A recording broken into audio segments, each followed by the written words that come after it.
Навистина има една символика многу внатрешна, многу христијанска би рекол, бидејќи како што од јајцето излегува изворот на животот, така и овдека од оваа пештера која што е символ на утробата, а утробата е секогаш знак од каде што се зачнува, се негува и продолжува животот на најскапоценето нешто во универзумот, а тоа е човековата личност.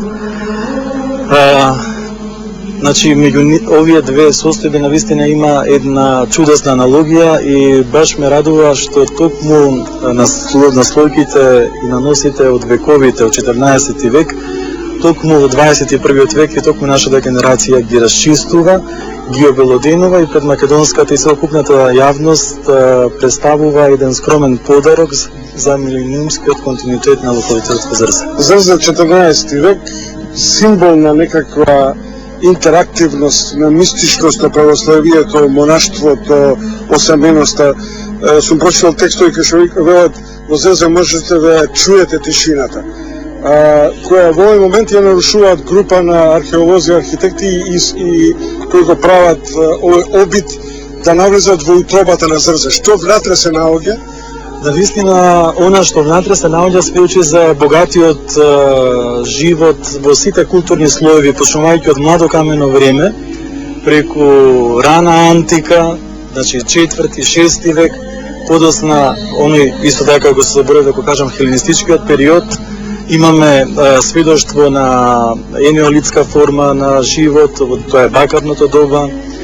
Значи, буквално културни слоеви на еден живот кој што дека фасцинира.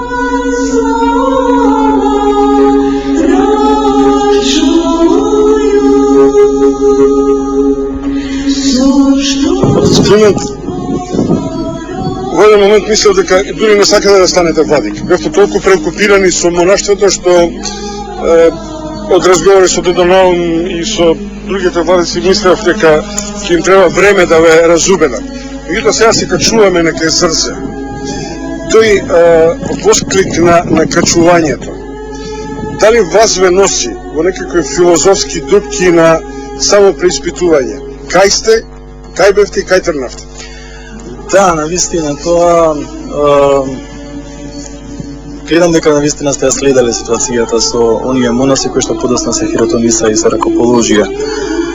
Меѓутоа, за воја на вистината, колку што е јако монашкото јадро во Зрце, значи почнувајќи од 9, 12, 14 век, има еден парадокс. Секогаш тука живеел по еден владика. Значи, во 14 век го имаме митрополитот Пелагонески, кој што бил исклучителен зограф во средновековен Прилеп и не само во Прилеп, туку воопшто во цела Македонија па на Балканот пошироко.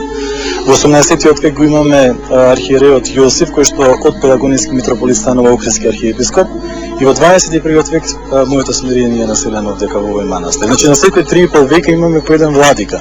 Така да можеби мајата на ова место придонесло зрзевскиот монах да биде овај епископ.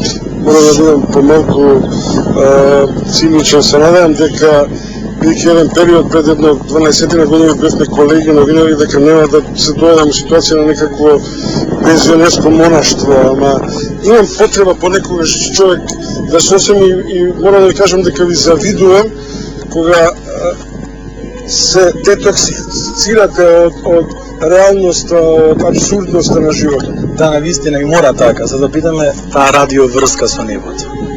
Народот од нас го очекува тоа. Сето тоа што го вложил во срцето и што го чувствува како состојба на внатрешниот дух, да го пренесе на некој што е поблиску до жителите на небото, еден автентичен монах. Се моли за целиот човеков род, сите земји и сите оние што ќе дојдат. Значи, нема тука поделба, не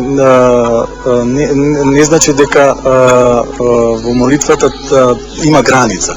Таа е безгранична, така не учи благиот дух, кој што сака се да собере, бидејќи молитвата на Христос во Гестиманија токму овие денови е следнава.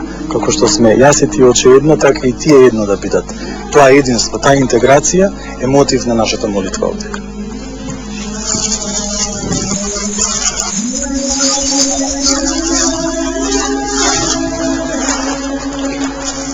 Има моменти во животот кога веројатно го чувствувате јадот на стадото, јадот на луѓето, јадот